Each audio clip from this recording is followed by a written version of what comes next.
In the year 1876, deep within the unforgiving territories of West Texas, where the sun scorched the earth and survival meant facing death every dawn, a young Comanche woman named Ayanna knelt in the dirt outside her lodge, cradling her newborn daughter against her chest. The crimson stains on her dress told a story of violence that had become all too familiar in her 22 years of life. This was her third daughter, and according to the harsh customs that had twisted her tribe's traditions, it meant another beating, another reminder that she had failed to provide the sons her husband Tall Bear demanded. But what Ayanna didn't know was that this moment would change everything, setting in motion a chain of events that would expose a conspiracy reaching from the highest ranks of her tribe to the corrupt officials of nearby Fort Richardson. The first blow came without warning. Tall Bear's fist connected with her jaw, sending her sprawling into the dust, while she desperately protected her hours-old infant. The other women of the village watched in silence, their faces masks of resignation and fear. This wasn't justice by traditional Comanche law, but something darker that had infected their community over the past year. Elder women who might have once intervened now turned away, whispering prayers to spirits they feared had abandoned them. Ayanna tasted blood as she struggled to her feet, her newborn daughter crying against the violence that welcomed her into the world. What the village didn't see was the figure watching from the ridge overlooking their settlement. James McKinnon, a former cavalry scout turned drifter, had been tracking stolen army supplies for weeks. His weathered hands gripped his spyglass as he witnessed the brutal scene below. At 34, James had seen enough senseless violence to last several lifetimes, but something about the woman's desperate protection of her child struck a chord deep in his chest. He'd heard rumors about changes in this particular Comanche band, whispers of corruption and cruelty that didn't align with the honorable warriors he'd fought against and alongside during his military years. The beating continued as Tall Bear's rage seemed to feed on itself. Other men from the village joined in, not with enthusiasm but with the mechanical movements of those following orders they didn't understand. Ayanna curled around her baby, absorbing each kick and punch while singing a traditional lullaby in a voice broken by pain. The infant's cries mixed with her mother's soft singing created a heartbreaking melody that carried across the prairie wind.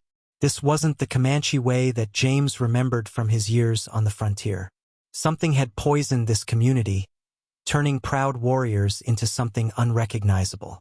As the violence escalated, James made a decision that would define the rest of his life. He urged his horse down the rocky slope, his hand instinctively moving to the Colt revolver at his hip. But this wasn't a situation that could be solved with gunfire. As he approached the village, he raised both hands in the universal gesture of peace, calling out in the Comanche language he'd learned during his scout days. The beating stopped abruptly as every face turned toward this unexpected intruder.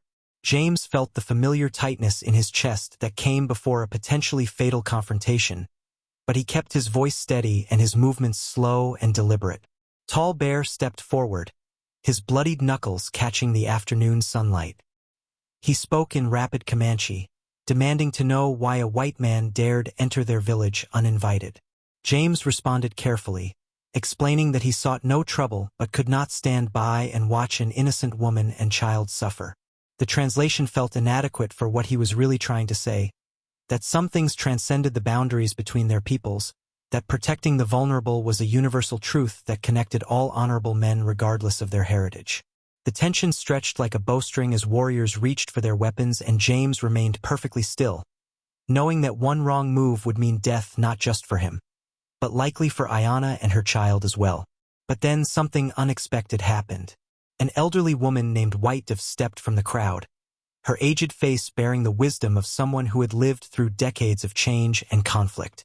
She spoke in a voice that commanded respect, addressing Tall Bear directly and pointing at the bloodied woman still clutching her infant. White Dove's words carried the weight of traditional law, reminding the gathered men that beating women for bearing daughters had never been the Comanche way. Her speech revealed the first crack in whatever influence had been corrupting the village customs. As she spoke, other elders began nodding in agreement, and James realized he was witnessing a power struggle that had been building long before his arrival. The corruption ran deeper than simple cruelty, It was part of a systematic effort to destroy the tribe's traditional values and social structure. James seized the moment to make his offer. In clear Comanche, he proposed to take responsibility for the woman and child, removing them from the village so that Tall Bear's honor would remain intact while ending the violence that served no purpose. It was a dangerous gambit that could easily be interpreted as an insult or threat. The silence that followed seemed to last forever, broken only by the infant's soft whimpering and the distant cry of a hawk circling overhead. Every person in that village understood that this moment would determine not just the fate of Ayana and her child, but possibly the future direction of their entire community. Tall Bear's response came not in words but in action. He spat in the dirt at James's feet and reached for his tomahawk, his intention clear. But before violence could erupt, White Dove spoke again, this time directing her words to Ayana herself. The beaten woman struggled to her feet, her legs shaking from the assault she'd endured. When she spoke, her voice was barely above a whisper, but her words carried across the silent village like thunder. She accepted James's protection, formally releasing herself from her marriage bonds according to ancient custom that even the corrupted current leadership couldn't deny. The ritual that followed was unlike anything James had expected. White Dove began chanting in a dialect so old that even some of the Comanche present seemed unfamiliar with it. Other elder women joined the ceremony, creating a protective circle around Ayana and her baby. As the ancient words filled the air, James felt the weight of something significant happening, something that connected this moment to traditions stretching back centuries. He didn't understand all of the cultural nuances, but he recognized the solemnity of the occasion and remained perfectly still throughout the entire proceeding. When the ceremony concluded, Ayana approached James with careful steps, her newborn daughter sleeping peacefully despite the chaos that had surrounded her birth. She spoke in halting English, words she'd learned from traders and army interpreters over the years. Her message was simple but profound. She placed her life and her child's life in his hands, trusting a stranger because staying meant certain death for both of them. James felt the full weight of that responsibility settle on his shoulders as he helped her onto his horse and prepared to leave the village forever. The journey away from the Comanche settlement began in silence, both riders lost in thoughts about the dramatic events they'd just experienced. James led his horse carefully across the rough terrain, acutely aware of the injured woman and infant depending on his protection. As they traveled, Ayana began to share her story in broken English mixed with Comanche phrases that James struggled to translate. What emerged was a tale of systematic oppression that had begun almost a year earlier when a new war chief had assumed power through violent means rather than traditional selection. This war chief, known as Black Thunder, had connections to corrupt officials at Fort Richardson who were profiting from stolen army supplies and weapons sales to hostile tribes. The traditional beatings for bearing daughters weren't ancient customs at all, but part of Black Thunder's strategy to break down tribal social structures and make the community more susceptible to outside influence. Women who bore sons were favored and given privileges, while those who bore daughters faced increasing persecution designed to eliminate the maternal lineages that held Comanche society together. As they made camp on their first night away from the village, Ayana revealed even more disturbing information. Black Thunder had been systematically eliminating or exiling anyone who opposed his rule, including several respected elders and warriors who had questioned his methods. The corruption extended beyond the Comanche settlement to include army officers, territorial officials, and even some prominent ranchers who were profiting from the artificial conflicts being created throughout the region. What had appeared to be random violence was actually part of a carefully orchestrated plan to destabilize the entire frontier economy for the benefit of a small group of corrupt officials. James realized that he'd stumbled into something far more dangerous than a simple rescue mission. As he watched Ayana nurse her daughter by the flickering campfire, he understood that they weren't just fleeing an abusive husband. They were escaping from people who would kill to protect their illegal operations. The knowledge that Ayana possessed about Black Thunder's connections to corrupt officials made her a threat to powerful men who had already demonstrated their willingness to use violence to protect their interests. The second day of their journey brought new challenges as they encountered evidence of being tracked. James's years as a cavalry scout had taught him to read sign like a book, and the trail behind them told a story of at least 6 riders following their path. These weren't casual pursuers but experienced trackers who were steadily closing the distance despite James's efforts to obscure their route. He made the difficult decision to push harder, knowing that Ayanna was still recovering from childbirth and the beating she'd endured, but understanding that capture would mean death for all of them. During a brief rest at a hidden spring, Ayanna revealed another crucial piece of information that changed everything James thought he understood about their situation. Her newborn daughter wasn't just any child, but the offspring of a secret relationship with a prominent Army officer stationed at Fort Richardson. The officer, Captain William Morrison, had been investigating the corruption within his own ranks when he'd encountered Ayanna during a diplomatic mission to her village. Their relationship had been genuine but dangerous, creating a potential scandal that could expose the entire network of corruption if it became public knowledge. This revelation explained the unusual violence Ayanna had faced after her daughter's birth. Black Thunder and his co-conspirators weren't just enforcing twisted customs, they were trying to eliminate evidence of Captain Morrison's investigation and his connection to someone within their community. The infant girl represented more than just another daughter. She was living proof of the relationships and knowledge that could bring down their entire criminal enterprise. James felt his blood run cold as he realized the true scope of what they were facing and the resources their enemies would deploy to silence them permanently. Captain Morrison's investigation had uncovered a network of corruption involving stolen army supplies, illegal arms sales, falsified reports about Indian activities, and embezzlement of funds designated for tribal negotiations. His relationship with Ayanna had provided him with insider knowledge about how the corruption was affecting Comanche society, but it had also made both of them targets for elimination. The captain had disappeared from Fort Richardson 3 weeks earlier, officially listed as missing during a routine patrol but actually murdered by the same people now hunting Ayanna and her child.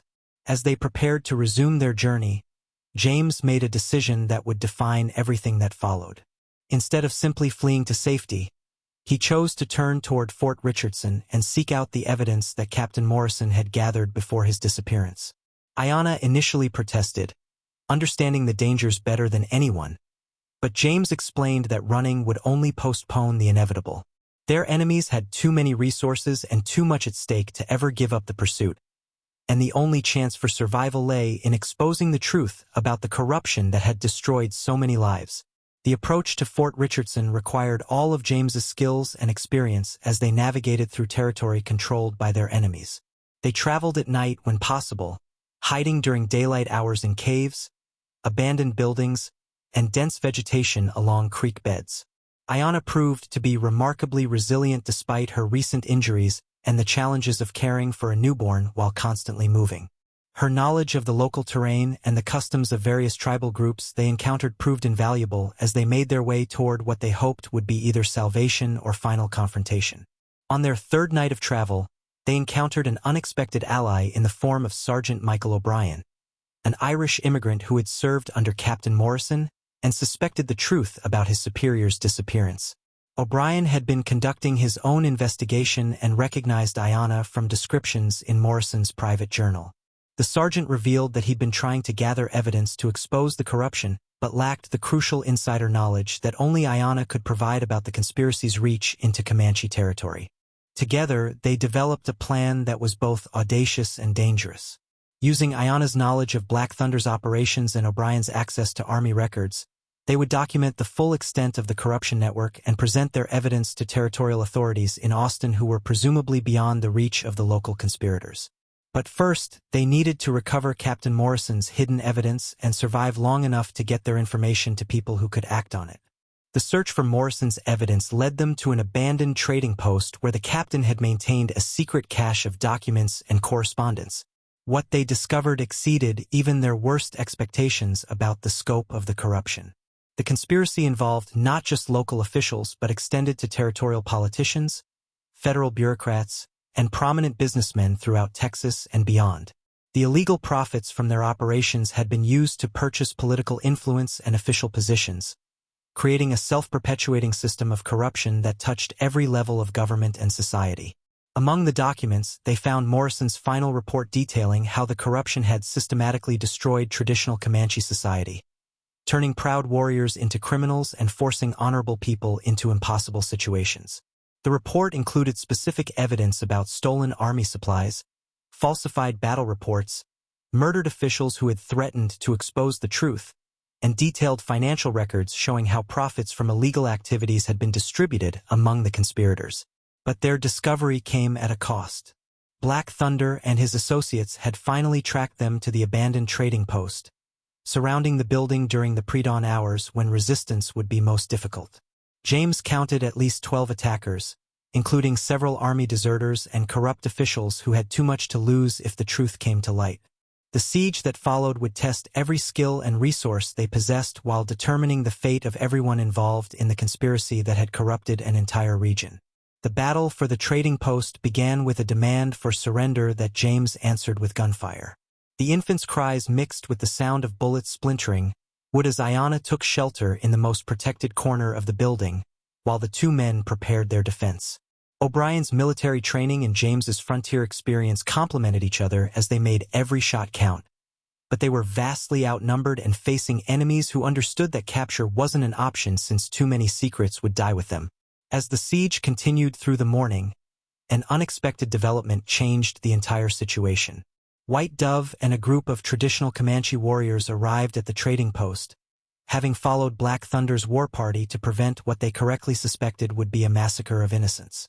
The elderly woman's influence had finally overcome the fear that Black Thunder had instilled in the village, and the arrival of traditional warriors tipped the balance of power decisively in favor of justice over corruption. The final confrontation between Black Thunder and White Dove played out in both English and Comanche, as she publicly accused him of betraying everything their people had once stood for. Her words carried the weight of traditional law and the authority of someone who had witnessed decades of tribal history. When she finished speaking, even Black Thunder's own followers began to waver in their loyalty, understanding for the first time the full extent of how they had been manipulated and corrupted by outside influences.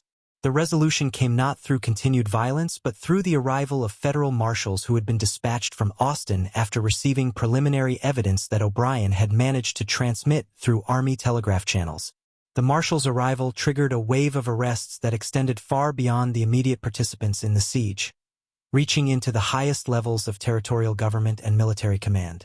The corruption network that had seemed so powerful and untouchable crumbled rapidly once its existence became public knowledge.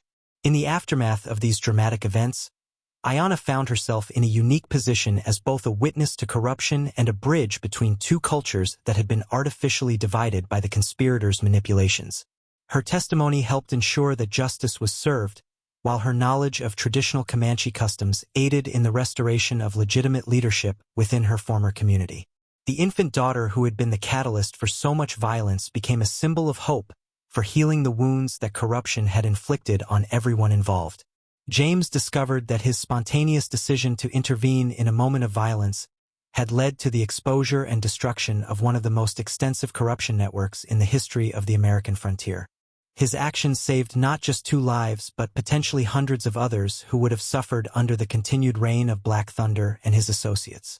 The experience changed him from a drifter seeking only personal redemption into someone committed to using his skills and experience in service of justice and protection for the vulnerable. The final chapter of their story unfolded months later as new leadership was established within the Comanche community and corrupt officials faced trial for their crimes. Ayanna chose to remain in the white settlements, not because she rejected her heritage, but because her experiences had shown her the possibility of building bridges between cultures rather than accepting the artificial divisions that corruption had created. Her daughter would grow up knowing both worlds, carrying forward the best traditions of each while learning to recognize and resist the forces that sought to divide people for selfish gain. James and Ayanna's relationship evolved from protector and protected into something deeper and more complex as they worked together to rebuild their lives in the aftermath of the corruption scandal. Their union represented more than just personal happiness, but served as a living example of how understanding and respect could overcome the hatred and division that had been artificially imposed by those who profited from conflict. Together, they established a ranch that served as a meeting place where people from different backgrounds could trade, negotiate, and build the kind of relationships that made future corruption more difficult to establish and maintain. The legacy of their struggle extended far beyond their personal story, inspiring changes in how territorial authorities approached relationships with tribal communities and leading to new policies designed to prevent the kind of systematic corruption that had nearly destroyed an entire region. Their experience demonstrated that individual courage, when combined with truth and justice, could triumph over even the most powerful and entrenched systems of corruption and oppression.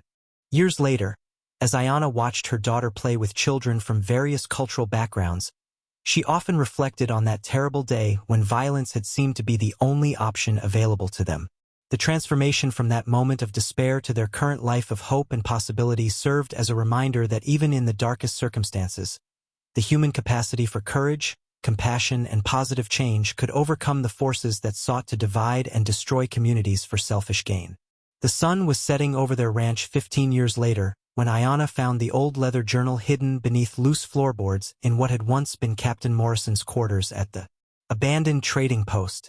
James watched as she carefully opened the weathered pages, revealing the captain's final entries written in the days before his murder. The words on those pages would shake the foundations of everything they thought they knew about their own story and the events that had brought them together. Morrison's final entry, dated just 3 days before his disappearance, revealed a truth that neither James nor Ayanna had suspected. The captain hadn't stumbled upon the corruption network through routine investigation. He had been deliberately recruited by federal authorities who had been tracking the conspiracy for over 2 years. His relationship with Ayanna, while genuine in its emotional depth, had also served as his cover for gathering intelligence about how the corruption was affecting tribal communities throughout the region. But the most shocking revelation came in Morrison's description of James McKinnon himself. The captain's journal identified James not as a random drifter who happened to witness Ayanna's beating, but as a former federal agent who had been presumed dead after a mission went wrong in Colorado Territory 3 years earlier. Morrison had been told to watch for James, believing that his survival and appearance in Texas might be connected to a larger federal operation to expose territorial corruption. Ayanna's hands trembled as she read Morrison's speculation that James's memory loss, caused by a severe head injury during his presumed death in Colorado, had been both real and convenient for federal authorities who could use his skills without the complications of his official identity. The journal suggested that James's instinctive knowledge of Comanche language and customs came not just from his time as a cavalry scout, but from extensive federal training designed to prepare him for deep cover operations among tribal communities. As the implications of Morrison's revelations sank in, James felt fragments of suppressed memories beginning to surface. Images flashed through his mind of meetings in federal buildings, training sessions with other agents, and briefings about corruption networks spanning multiple territories. The headaches that had plagued him for years suddenly made sense as his brain struggled to reconcile his recovered identity with the life he had built based on incomplete memories of who he really was. The journal's final pages contained detailed instructions for a dead-drop location where Morrison had hidden additional evidence about the corruption network, evidence that apparently hadn't been discovered during the original investigation. Morrison had suspected that the conspiracy reached even higher than they had imagined, potentially involving federal officials who had deliberately limited the scope of the investigation to protect their own involvement in territorial corruption schemes. That night, as they made plans to investigate Morrison's hidden cache, Ayanna confronted James about the possibility that their entire relationship had been built on deception, even if unintentional. The man she had loved and married might be someone entirely different from who she thought he was, someone whose original mission might have involved using her for information about tribal activities. The trust that had sustained them through years of building their life together suddenly felt fragile and uncertain. James's response came from the heart rather than from whatever training he might have received in his forgotten past. He acknowledged that his memories and identity remained incomplete, but insisted that his love for Ayanna and commitment to their family were real regardless of who he had been before his injury. The choices he had made to protect her and expose the corruption had come from his own moral convictions, not from following orders or completing a mission he couldn't even remember. Their daughter, now 15 years old and wise beyond her years, found them sitting together on their porch as dawn broke over the Texas landscape they had helped to heal. She had inherited her mother's intuitive understanding of people and her father's determination to protect those who couldn't protect themselves. Without knowing the details of what they had discovered, she sensed the significance of their conversation and joined them in watching the sunrise that would illuminate whatever path they chose to follow. The decision to investigate Morrison's final evidence cache was made not out of obligation to complete someone else's mission, but from their shared commitment to ensuring that the sacrifices made to expose the original corruption network hadn't been in vain. If higher-level conspirators had escaped justice and were still operating in other territories, then other families and communities remained at risk of experiencing the same systematic destruction that had once threatened their own region. The journey to Morrison's hidden cache led them back to the cave system, where they had once hidden during their desperate flight from Black Thunder's war party. The irony of returning to the place where their relationship had been forged in crisis wasn't lost on either of them as they worked together to uncover evidence that might reshape their understanding of everything they had experienced together. What they found exceeded even Morrison's descriptions in scope and implications. The hidden documents revealed that the Texas corruption network had been just one branch of a national conspiracy involving railroad companies, mining interests, territorial officials, and federal bureaucrats who had systematically exploited conflicts with tribal communities to justify military contracts, land seizures, and resource extraction operations that generated enormous illegal profits. The evidence showed that James's original mission, before his memory loss, had been to infiltrate this national network by establishing credible cover as a frontier drifter while gathering intelligence about how the conspiracy operated at the ground level. His disappearance in Colorado had been the result of his cover being blown by conspirators who had attempted to eliminate him before he could report his findings to federal authorities. As they studied the documents by lantern light, Ayanna realized that her own role in exposing the corruption had been far more significant than she had understood. Her knowledge of how the conspiracy had affected Comanche society had provided crucial evidence about the cultural and social destruction that the network had caused throughout the frontier. Her testimony had helped federal investigators understand how corruption had systematically dismantled traditional tribal governance structures to make communities more vulnerable to exploitation. The final document in Morrison's cache was a letter addressed to James McKinnon, written in the captain's own hand but never delivered. The letter revealed that Morrison had suspected James's true identity from their first meeting and had been trying to help him recover his memories while protecting his cover from the very federal officials who might have been compromised by the conspiracy they were investigating. Morrison's letter explained that he had fallen genuinely in love with Ayanna despite the original intelligence-gathering purpose of their relationship, and that his final investigation had been motivated by his desire to protect her and their unborn child from the consequences of his own divided loyalties. His murder had been ordered not just by local conspirators, but by federal officials who feared that his emotional involvement had made him a security risk to their ongoing operations. Reading Morrison's letter by flickering lantern light, James and Ayanna finally understood the full complexity of the forces that had shaped their lives and brought them together. Their love story had been genuine despite being entangled with federal investigations, territorial corruption, and political conspiracies that stretched across the entire American frontier.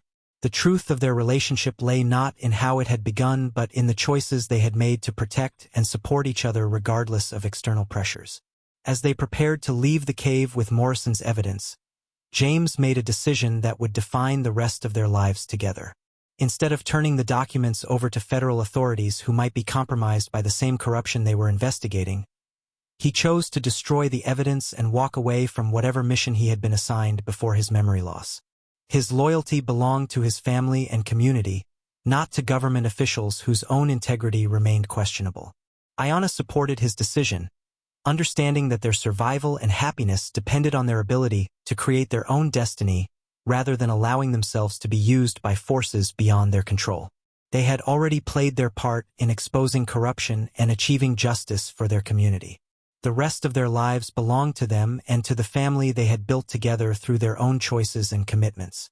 The final scene of their story unfolded as they emerged from the cave into the brilliant Texas sunlight, leaving behind the last traces of the conspiracy that had once threatened to destroy everything they held dear.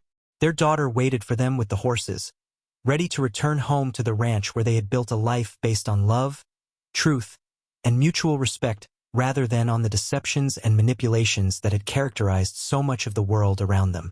As they rode toward home, Ayanna reflected on the journey that had taken them from that terrible moment of violence 15 years earlier to their current life of peace and prosperity. The scars remained, both physical and emotional, but they had healed into sources of strength rather than symbols of victimization. Their story had become one of triumph over adversity, love conquering hatred, and truth ultimately prevailing over corruption. James looked back once at the cave entrance before it disappeared behind them, symbolically closing the door on a past that had been shaped by forces beyond his control. His future lay ahead with the woman who had chosen to trust him despite not knowing his true identity, and the daughter they had raised to embody the best values of both their cultures. Whatever he had been before his memory loss mattered less than who he had chosen to become through his actions and relationships. Their ranch appeared in the distance as the afternoon sun cast long shadows across the Texas landscape they now called home. The site represented everything they had fought to protect and build together, a place where different cultures could meet in friendship rather than conflict, where truth was valued over profit, and where love could flourish despite the artificial divisions that others had tried to impose upon their world. The story ended where it had begun, with a choice to protect the innocent and stand against injustice regardless of personal cost.